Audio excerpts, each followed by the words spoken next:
Hello friends, recruitment update official চ্যানেলে তোমাদেরকে welcome. আজকে তোমাদের জন্য হিন্দুস্তান কপার লিমিটেড কোম্পানির পক্ষ থেকে একটি ট্রেড অ্যাপ্রেন্টিস পদে তোমাদেরকে নিয়োগ করছে। কোয়ালিফিকেশন তোমাদের থাকছে 10, 12 এবং আইটিআই পাস করলে পাবে আবেদন করতে।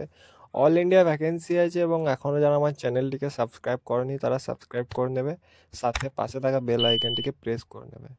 তো এই হচ্ছে হিন্দুস্তান কপার লিমিটেডের অফিসিয়াল নোটিফিকেশন। মলাঞ্জখন্ড কপার প্রজেক্টে তোমাদেরকে নিয়োগ করছে। Engagement of the trade apprentice in Malanjkhand copper project Hindustan copper limited under the apprentice act 1961।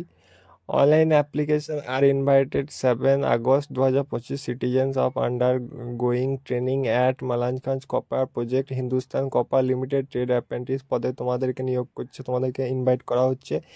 মেট মাইনের জন্য তোমাদের 3 বছরের অ্যাপ্রেন্টিস হবে, তোমাদের মাধ্যমিক পাস করলে পাবে আবেদন করতে একটি ভ্যাকেন্সি। ব্লাস্ট মাইন্সের ব্লাস্টারের জন্য 2 বছরের ট্রেনিং ডিউরেশন থাকছে, এটাও মাধ্যমিক পাসের জন্য আবেদন করলে অ্যাপ্লাই করতে পারো। Diesel mechanic, fitter, turner machinist, welder, electric, তারপরে electrician, draughtsman mechanical, computer operator, program assistant, এগুলো সব ট্রেনিং পিরিয়ড থাকবে 1 বছরের। তোমাদের 10th পাস হলে আবেদন করতে পারবে। আইটিআই সাথে আইটিআই লাগবে, 10th এবং 12th থাকলে অবশ্যই আবেদন করতে পারবে এই পোস্টের জন্য তোমরা। তোমাদের এলিজিবিলিটি কোয়ালিফিকেশন ক্রাইটেরিয়া ক্ষেত্রে তোমাদেরকে মাস্ট আইটিআই লাগবে এবং ডিপ্লোমা বিএড যদি থাকে হায়ার কোয়ালিফিকেশনের ক্ষেত্রে তবু তোমরা আবেদন করতে পারবে। এজ লিমিট তোমাদের থাকছে 18 থেকে 25 বছর হিসাবে, তোমাদের যেমন এজ কাউন্ট করা হয় সেরকম তোমাদের এজ লিমিটে তোমাদের কোয়ালিফিকেশন লাগবে। পিরিয়ড অ্যাপ্রেন্টিসশিপ ট্রেনিং তোমাদের থাকবে তোমাদের রেসপেক্টিভ ট্রেডের জন্য। স্টাইপেন্ড তোমাদের দেওয়া হবে রুল অনুযায়ী, অ্যাডমিনিস্ট্রেবল রুল অনুযায়ী। সিলেকশন মেথোলজি তোমাদের থাকছে 10th এবং 12-এ তোমাদের যে মার্কশিটের ওপর ভিত্তি করে যে একটি তোমাদের সিলেকশন হবে, মেরিট জারি করা হবে, তারপর তোমাদের সেরকম হিসেবে তোমাদের মেরিট জারি করা হবে, তারপর তোমাদের সিলেকশন হবে, মেরিট লিস্টের বেসিসে তোমাদের রিক্রুট হবে।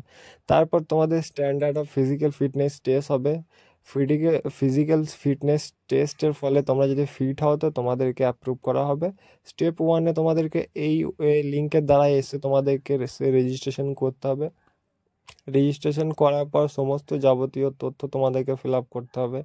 ফ্রেশার হলে তাও তোমরা ফিল আপ করবে, রেজিস্ট্রেশন নাম্বারটি তোমরা কালেক্ট করে রেখে দেবে। নিজের নাম, ব্যাঙ্ক অ্যাকাউন্ট, কেওয়াইসি সমস্ত যা যাবতীয় ডকুমেন্টস আছে সব কিছু ফিল আপ করে তোমরা ফর্মটিকে সাবমিট করবে। অনলাইন অ্যাপ্লিকেশন তোমাদের 7/8/2025 থেকে স্টার্ট হয়ে গেছে। Cut off date, age qualification, all other respective 7 August 2025 থেকে চলবে। অনলাইন অ্যাপ্লিকেশন শেষ হবে 27/8/2025, আর তোমাদের শর্ট লিস্টেড করা হবে 4/9/2025। তো এই হচ্ছে একটা গুরুত্বপূর্ণ আপডেট। তোমাদের যদি আইটিআই ট্রেড এবং 10th এবং 12 পাস করে থাকো তো এই অ্যাপ্রেন্টিস ট্রেড পোস্টটি কিন্তু তোমাদের জন্য। তো এখনও যারা আমার চ্যানেলটিকে সাবস্ক্রাইব করেনি তারা রিক্রুটমেন্ট আপডেট অফিসিয়াল চ্যানেলটিকে সাবস্ক্রাইব করবে এবং এই ধরনের আপডেটের জন্য চ্যানেলটিকে ফলো করো।